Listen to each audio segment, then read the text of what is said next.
Selamat pagi bagi kita semua, Bapak Ibu Saudara dalam nama Yesus Kristus.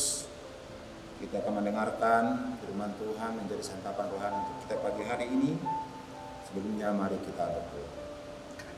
Bapa di surga, terima kasih Bapa, Engkau telah memberitakan firman saat ini bagi kami, kekuatan bagi kami.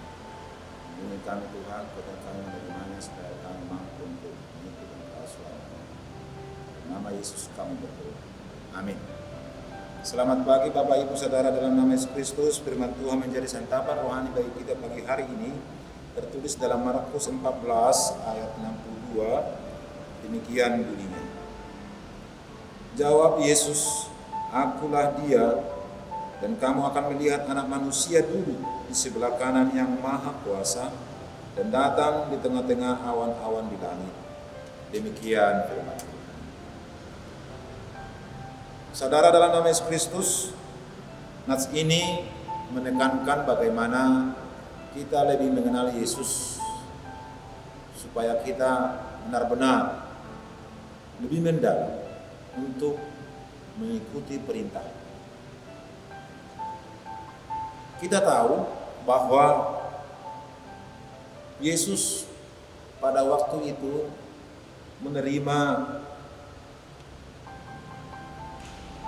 hukuman dan pengadilan dengan cercaan, tetapi dialah anak manusia yang tidak mempunyai celah, baik di dalam pengadilan negeri, baik di dalam pengadilan dari tokoh agama. Dia benar-benar harus menerima pengadilan ini, hukuman ini tanpa ada celah.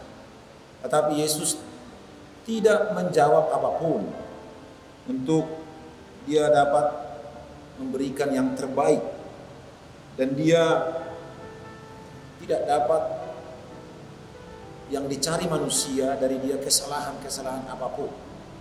Tentu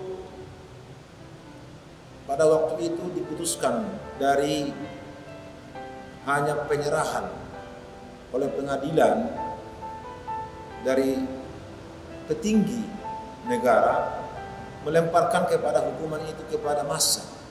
Tetapi akhirnya kemauan massa yang menentukan. Bapak Ibu, mengapa dia harus menerima hukuman? Mereka memutuskan untuk disalibkan. Mengapa harus disalibkan? Dia tidak mempunyai kesalahan. Tentu dia siap menerima itu untuk bagaimana ketaatan anak manusia Yesus Kristus kepada Allah Bapa di surga. Bagaimana menjalankan ketaatan dari perintah Bapa di surga untuk dia datang ke dunia ini untuk bisa memberikan tentang kerajaan Allah.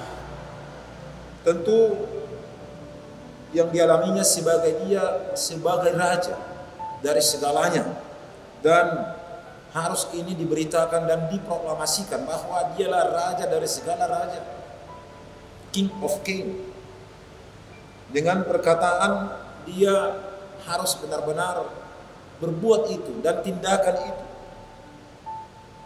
tetapi dia harus disingkirkan oleh para pemimpin agama dan pemimpin politik. Di masa itu banyak dugaan-dugaan dari pihak pemerintah bahwa pihak tokoh agama justru Yesus akan disalibkan. Tetapi itu kita lihat itulah penggenapan daripada janji nubuatan yang disuarakan oleh Nabi Yesaya. Saudara-saudara dalam nama Yesus Kristus, pada umumnya pada waktu itu umat manusia menginginkan bagaimana dia harus menerima hukuman. Tetapi perjanjian itu bukan hukuman, tetapi itu adalah pengorbanan untuk menebus umat manusia dari segala perbuatan dan kesalahannya. Sehingga Yesus akan mengalami dan menerima kematian dan kebangkitan untuk menebus umat manusia dari dosa dan maut. penyerahan pengadilan kepada Kristus untuk orang-orang Kristen pada waktu itu, supaya benar-benar menerima kesan, supaya tetap rukun dan damai. Dan itulah yang dipesankan Paulus juga. Dan dia memesankan kepada jemaat Rom, supaya sedapat-dapatnya, kalau hal itu tergantung padamu, hiduplah dalam perdamaian dengan semua orang. Akan tetapi,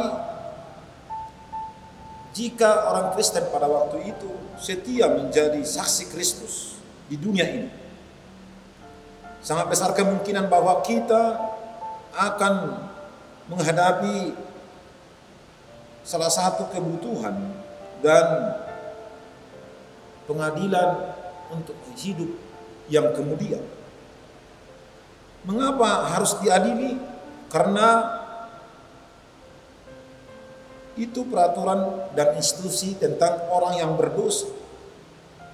Seringkali digunakan oleh senjata, dipakai oleh si jahat, bahwa untuk melawan pekerjaan Kristus, dan bagaimana orang-orang banyak membenci Kristus.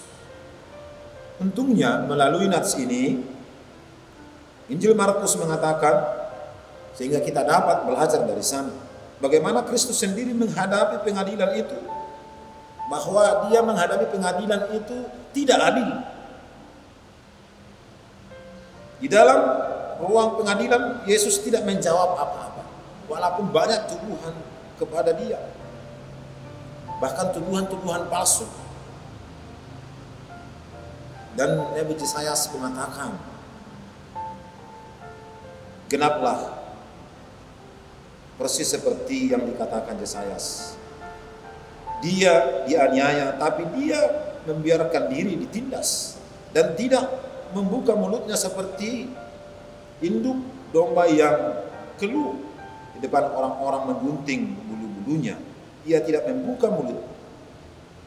Tetapi yang artinya bukan karena Yesus tidak mau bicara, walaupun tidak perlu pada waktunya untuk dijawab. Yesus diam, tetapi dia tetap mengayomi, mengasihi orang-orang, umat manusia. Walaupun cercaan, tuduhan segala macam dialami Yesus, tetapi suatu saat Yesus juga menjawab dengan tegas, yang dikatakan bahwa identitasnya, akulah dia, dan kamu akan melihat anak manusia duduk di sebelah kanan yang maha kudus dan datang di tengah-tengah awan-awan di langit. Saudara-saudara dalam nama Yesus Kristus, jadi hikmat yang kita dapat dari nats ini, walaupun kita sering mendapat tekanan-tekanan, tuduhan-tuduhan, atau fitnah-fitnahan dari siapapun, tidak perlu melawan, tidak perlu menjawab, tidak perlu kita untuk membuat keributan, tapi kita harus tunjukkan identitas kita sebagai orang pendamai, tetap membangun kerukunan dan tetap menunjukkan kasih seperti Kristus yang memberikan kasihnya kepada umat manusia yang sungguh luar biasa. Tuhan Yesus memberkati. Kita berdoa. Bapa di surga, terima kasih Tuhan, Kau telah memberikan jawaban yang sempurna untuk pengorbanan yang luar biasa. Dan Engkaulah Allah yang luar biasa, menunjukkan segala kerukunan dan perdamaian di dunia ini untuk menebus umat manusia. Inilah kami Tuhan, anak-anak-Mu, jamalah kami untuk bisa menekuni setiap hidup. Dalam nama Yesus.